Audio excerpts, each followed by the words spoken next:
What's happening, guys? Welcome back to another awesome devlog series. I'm your host BiscuitX, and today we're going to be looking at my MOBA pixel-based Dota / League of Legends game. I just wanted to share with you some of my progress. It's been a while since my last update, and I thought it'd be a great time just to share with you what I've been busy with in between that and work, and just show you what it is I've done.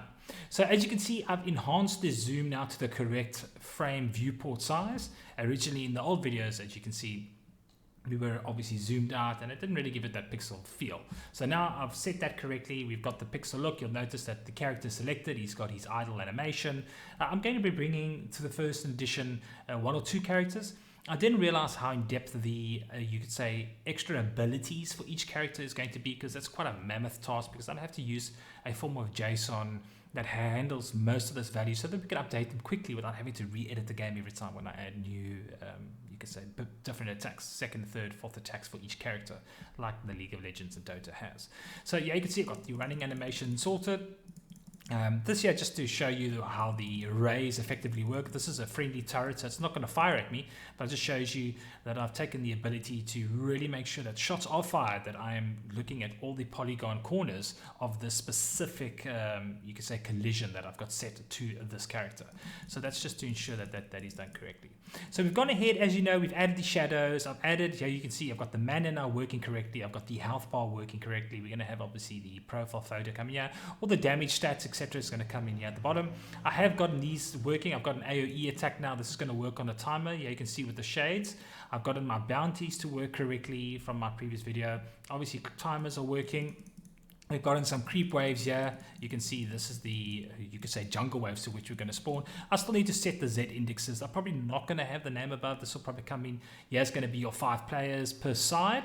So this is now slowly just getting all the containers in place so that I can start laying down this code. And then obviously start tackling the itinerary. The itinerary is going to be a big challenge because there is a lot of objects and different elements in which we can use, but I think we'll start with the potions and simple things, you know, give greater range attack and more damage items and so forth. And then I'm going to fizzle with too much magical things. I think, you know, this type of game is not something where you're going to be able to tackle hundreds of objects and elements to ensure that the game's smooth. So what I had to do, unfortunately, is I had to redevelop the entire state engine of the player. I'm going to share that with you shortly because I just didn't find it accurate enough with regards to clicking and moving and attacking at the same time, because you must remember we're using the right hand side, the right click mouse button to do all the attacks. The left one really is to bring up the profile here. So where you see this current profile, this is also going to be a profile for when you click on creeps and other enemies, just like Dota 2 and League has. So if I come across here, you'll notice I also added just a short, this obviously will take attack. Yeah, you can see I'm getting shot. This little creep that's coming in, this is my test creep. There's going to be 5 at a time that will come down. You'll notice that if I basically left click on this guy, you'll see he's obviously selected now. So theoretically what's going to happen is all his stats are going to show over here now that I've selected him.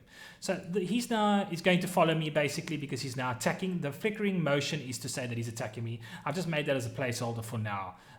Then not. So you also notice that we've got the floating text to show the damage. So if I shoot him, you'll see that he's got the damage coming over him, and then I'll be able to crit as well. So the crit, I've made a state engine that every chance or random attack, if he's got a crit based item or a crit based skill, we're going to make that red. So that'll float up red, etc. So there you see another guy have a bit of a collision that I've set. You can see I'm now going to attack him. So this is the one I'll probably uncheck afterwards, but we're slowly getting there, which is great. So that is something that I've been working on for a while. Obviously, this as well in the respawn. So if I die, I'm going to respawn here. We're going to set the timers correctly and obviously set the bounties correctly. But yeah, you can see health is now full. This red line that you see across, this is just the ray to which I'm ensuring that I'm touching objects.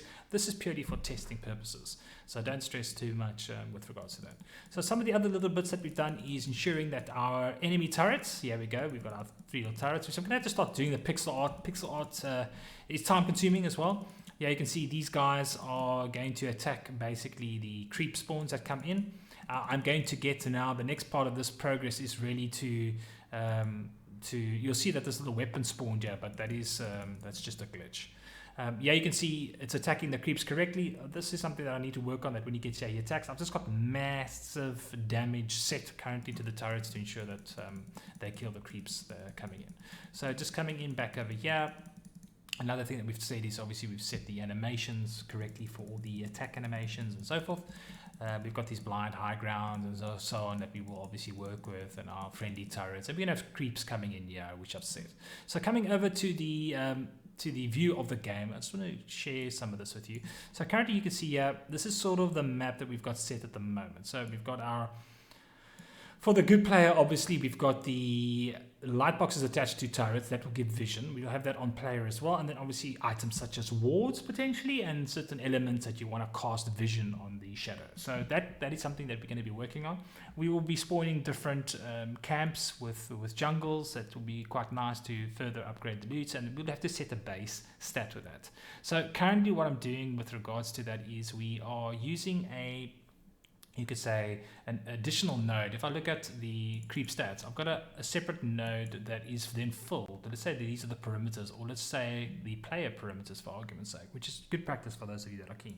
The hero stats. Here you can see we carry a lot of the stats for argument's sake, just to fill those variables so that there's no errors, that they're not considered null. But then what we're doing is we're checking with the server.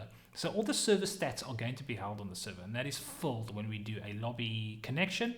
And then this hero is obviously potentially fetched all his base stats, and then he obviously upgrades it as we go.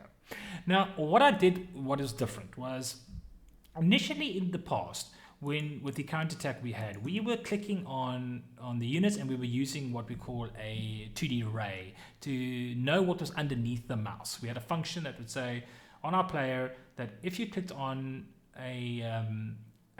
or highlighted over it, that would be the array to cast, and that's the object, and then cast the bullet.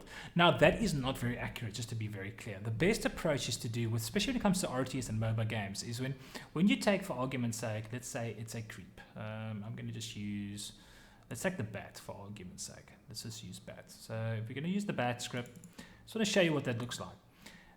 On your collisions, I would strongly suggest using the signals. So where you've got your bat, I would recommend make use of this input view, so that when a mouse is clicked on you, that is then filled. You can fill an array, because if you're going to have a character such as Meepo, for argument's sake, that has got 4 objects that you need to move, you're going to need a drag type based RTS, and to do that you're going to need to be working with array. So over on my game, I've gone ahead and set you can say player selected, which is set by default, you as the player, but then the enemy is attacking, we're filling an array with the objects and then casting that to the player to say, look, if this is found or filled potentially, then go ahead and cast it to the function which sits in the player-based script. So that is a good method to ensure that you are accurate when clicking on, for argument's sake, certain objects, because the problem with the 2D array is it considers tile map, it considers quite a lot when you're casting the array in certain areas. And sometimes I found that with my trees, if I pop over back to the game, let's say the trees, because these trees, let's just take a container here of trees, just to give you an example, this medium tree, and I cast to show the editable children. Because I'm using a collision, it's still picked up within the array, and then often you can run into errors, because if I'm standing behind the tree, I could potentially fire, but although the bats, in this case, you'll see over here, let's take this example, you can see, yeah, we've got current bats sitting in this jungle, but if you stand here, I could cast the array, which obviously sees this as an object that allows me to shoot, which is not good for the game, you could say, method, and to shoot from behind the trees.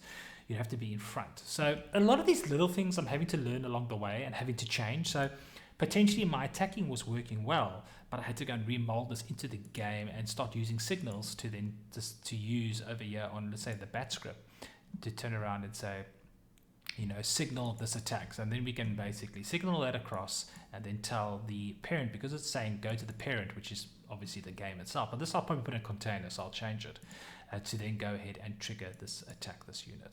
Okay, so little things like that I do recommend is a better improvement to an RTS based game. That gives me a lot more flexibility, because now potentially I can select, let's say, other heroes. So let's say you deselect like Dota does.